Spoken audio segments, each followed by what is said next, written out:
Terceira vitória seguida no Campeonato Brasileiro, 4 jogos aqui na Ilha do Urubu, 4 vitórias, o time imbatível aqui no seu estádio. O próximo jogo aqui vai ser contra o Grêmio. Tem ainda quarta-feira a Conmebol Sul-Americana contra o Palestino, alguns jogadores vão ser poupados. O Zé Ricardo disse em entrevista coletiva, daqui a pouco a gente confere. No próximo domingo, o clássico contra o Vasco da Gama em São Januário e o outro jogo contra o Grêmio, que hoje ocupa a segunda colocação, o Flamengo na terceira.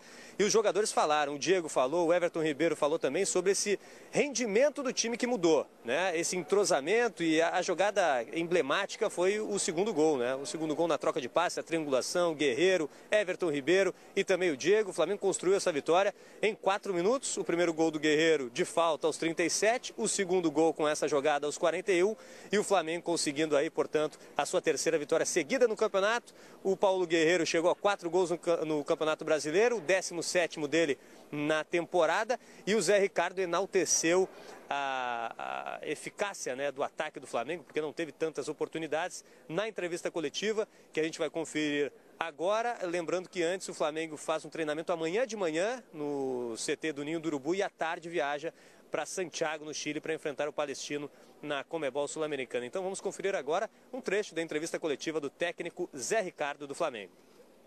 O que ela produziu hoje, porque tivemos um jogo no meio da semana, bastante desgastante contra o Santos.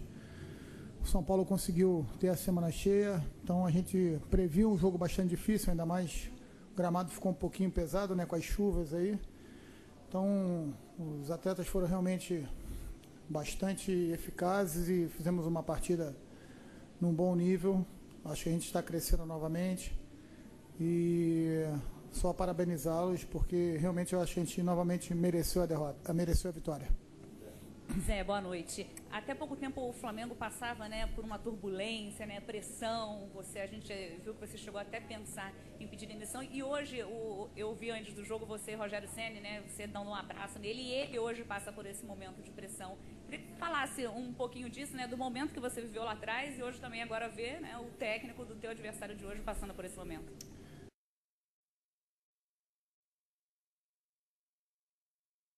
Ricardo, técnico do Flamengo, o Lai até confidenciou que o Zé Ricardo pensou em abandonar o barco, né, pedir demissão depois daquela eliminação na Libertadores, uma eliminação inesperada na fase de grupos, com o elenco que o Flamengo montou.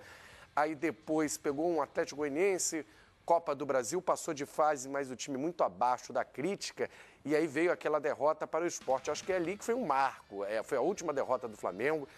Teve protesto no desembarque, na chegada aqui no Rio de Janeiro, logo depois um protesto no Ninho do Urubu dos torcedores. O Zé Ricardo afastou, nessa ocasião, o goleiro Muralha, não dá para responsabilizar o Muralha, mas, coincidência ou não, entrou o Thiago, o time mudou e aí não perdeu mais. O Quesada está fazendo umas contas aqui, que são números legais para os torcedores do Corinthians e, no caso, para os torcedores do Flamengo, pode passar um certo desânimo com essa distância que o Corinthians conseguiu nesse início de Campeonato Brasileiro. O Corinthians tem um aproveitamento de 86%, são 33 pontos disputados e o Corinthians faturou 29. Esse percentual ainda pode cair e ainda assim, Quesada aposta nesse título do Corinthians. Se continuar parecido, não tem nem dúvida, né? Os matemáticos de plantão começam a fazer contas. É claro que tem muita coisa para rolar ainda no campeonato. A gente só está chegando a 1/4 da competição. Um pouquinho mais, né? Com 11 rodadas aí. Mas assim, o Corinthians pode baixar esse aproveitamento a partir de agora, nos 27 jogos que restam, para 40, 42, 39, 38... que mesmo assim ele consegue chegar a uma pontuação de 65, 66, 67 pontos, que pode ser suficiente para ser campeão brasileiro. Ou seja, por isso que eu não gosto de campeonato por pontos corridos. Eu sou o inimigo número 1 de campeonatos por pontos corridos. Não gosto. Para mim, campeonato tem que ter decisão. Mata-mata, isso daí é coisa legal. Mas, enfim, a gente tem que respeitar aí, os clubes também aceitaram. Mas se o Corinthians continuar com esse aproveitamento em mais 3, 4, 5 rodadas, ou seja, mais os próximos 5 jogos ganhar 4 e perder só 1, o campeonato tende a ficar corintiano, principalmente se ele não perder pontos para os times que têm potencial para brigar pelo título. No caso, Palmeiras, Atlético Mineiro e Flamengo. Lembrando, ele já bateu o Grêmio, ele já bateu o Cruzeiro, Ele já bateu o Vasco, que está entre os 6, 7 primeiros.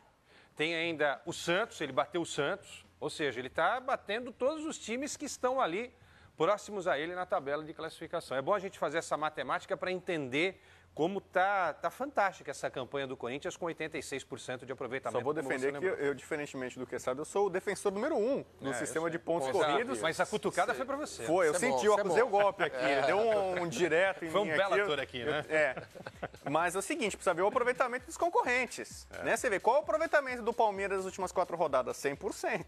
Então vamos ver Palmeiras e Flamengo em especial. Também, né? Nas últimas 5 rodadas, o Flamengo tem o mesmo aproveitamento do Corinthians. Então, vamos ver a partir de agora também o aproveitamento da concorrência. Flamengo e Palmeiras podem também agora decolar na competição. E mesmo que o Corinthians venha a ser campeão com rodadas de antecedência, como acontece na Europa, o Juventus com o Bayern de Munique, continua achando um campeonato muito legal. A gente está discutindo aqui todas as etapas do campeonato, todas as fases da tabela de classificação. Quem vai para a Libertadores, quem vai para a Sul-Americana, será que o São Paulo vai ser rebaixado pela primeira vez? Em todas as partes da tabela a gente encontra disputa. E mesmo assim... E festas das torcidas, né?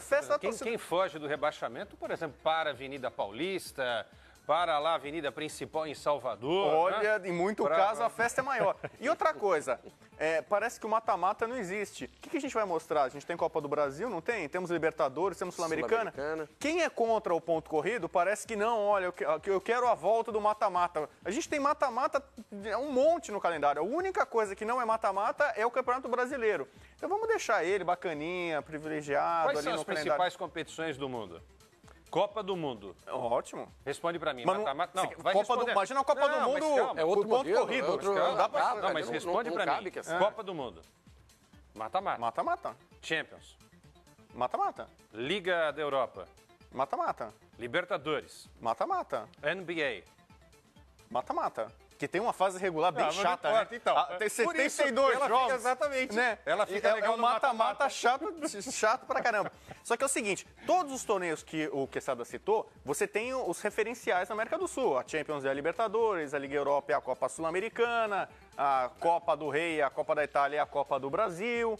E todos lá têm seus campeonatos nacionais. E é muito bacana, todo mundo jogando contra todo mundo, lá e cá, cada um no seu estádio com um mando. É um campeonato muito justo e bacana, mesmo que tenha, eventualmente, um campeão com antecedência. Competições de tênis? Tem que ser, né? Até aí, o pessoal fala, Roger Federer é campeão invicto. Não, campeão invicto, né? Nadal ganha Roland Garros invicto. Só pode, não tem como, né? E o que você acha que mudou nesse time do Flamengo, então, dessa fase que ele passou pós-eliminação na Libertadores para agora? Porque a gente pode falar na chegada de jogadores, mas até antes, né? O Giovani ainda nem estreou, o Everton Ribeiro começou a entrar no time agora. O que você acha que melhorou aí, o Zé Ricardo conseguiu melhorar? Foi mais no ânimo, de repente? Porque eles ficaram abalados com a eliminação na Libertadores. E foi isso? Mudou o astral? O Libertadores é um grupo maluco também, né? A gente estava comentando isso na hora do jogo do Flamengo com o São Paulo. Porque o único resultado que não poderia acontecer, aconteceu. Né? Apesar da derrota do Flamengo. Combinação, né? Que foi a vitória do Atlético Paranaense no Chile. Né? Então, quer dizer, foi um grupo realmente estranho. Agora, eu não acho que o Flamengo tenha feito uma Libertadores ruim, não. Nos jogos em que ele foi derrotado, ele jogou bem em algumas partidas. Com o Atlético Paranaense na Arena da Baixada, podia ter arrancado empate, com a Católica. Foram 2 grandes jogos, inclusive, né? Maracanã e na Arena, contra o Católica. Então, quer dizer, a gente também precisa analisar o seguinte, claro, o time está fora da Libertadores, não tem o que discutir. Hoje é Sul-Americana. Mas é bom o trabalho do Zé Ricardo. Mas o trabalho do Zé Ricardo é bom. Agora, eu estava pedindo a saída dele. E o raio não caia 2 vezes no mesmo local, né? Só faltava agora ser eliminado pelo Palestino pela segunda vez. Sinceramente, não creio que isso vá acontecer. Agora, só tende a melhorar, principalmente por isso que você falou. Você abriu o programa falando sobre isso. Os reforços que chegam para deixar esse time mais cascudo. Já é um time bom e quando o Zé Ricardo olha para o banco e sabe que se não tiver um Diego pode contar com o Conca, se não tiver um Everton tem um Geovânio, se não tiver o outro Everton Ribeiro pode colocar um Berril. Um time que tem essa qualidade pode ter um caminho mais suave do que outros até o final do Campeonato Nacional. Estão vendo aí, né? Quarta-feira, transmissão do Fox Sports 2, Palestino e Flamengo. O Zé Ricardo disse que vai poupar alguns jogadores. Aí, Rodrigo, para ele não é problema poupar. Diferente para o Jair, que até admitiu que não tem elenco para ficar poupando muito, apesar de entrar hoje com um time misto. Mesmo o Flamengo escalando um time reserva, ele é favorito para passar diante do Palestino? É favorito para passar, para o confronto. Para o jogo de ida fora de casa, eu não sei. O Palestino está muito mudado, né? Contratou muitos jogadores, perdeu jogadores e contratou jogadores agora. Tem um técnico interessante. Certamente vai ser um adversário que precisa ser respeitado, né? Até pela eliminação do Flamengo na temporada passada. Mas eu acho que a política, a ideia é certa. No jogo fora de casa, dá uma poupada, porque o Flamengo tem condição de fazer isso. Né? O time alternativo do Flamengo é mais forte que boa parte dos outros times do país. E os recém-contratados podem atuar, diferente da Copa do Brasil. Então, exatamente. Na Copa do Brasil você já sabe que alguns jogadores não podem atuar. O Rodolfo não pode, o Everton Ribeiro não pode, Giovani não pode. Esses caras você pode, eventualmente, usar na outra Copa. E se você pensar na Copa do Brasil, que a situação está mais ou menos resolvida contra o Santos, está bem encaminhada, depois ele já tem poucos jogos para tentar o outro título nacional. Então, eu acho que o Flamengo vai ter condição de brigar com o Corinthians. O Corinthians tem uma vantagem, ninguém quer ser eliminado, né? Mas o Corinthians acabou saindo da Copa do Brasil. Então, o Corinthians poupando na Sul-Americana. O Corinthians fez contra exatamente, o Patriotas. Que eu acho que também foi uma política acertada. O Corinthians salvou a sua invencibilidade lá no finalzinho, nos últimos segundos, e tem condição em casa de passar por esse adversário. E quem sabe a gente tenha também um Corinthians e Flamengo na Sul-Americana. Imagina uma final da Sul-Americana, Corinthians e Flamengo. Sensacional. Para muita gente vai ofuscar até uma decisão de Libertadores. Agora, do meio campo para frente, dos que não jogaram hoje, você pode montar um time com Márcio Araújo, Rômulo ou Arão. Já tem opção ou os três.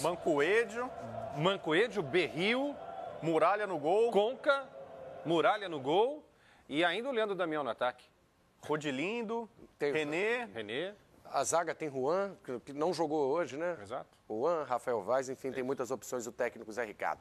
Vamos falar do Clássico Mineiro lá no Horto, Estádio Independência. O Galo bateu o Cruzeiro por 3-1. A gente vai conferir agora como foi essa vitória do Atlético Mineiro. Vamos começar mostrando o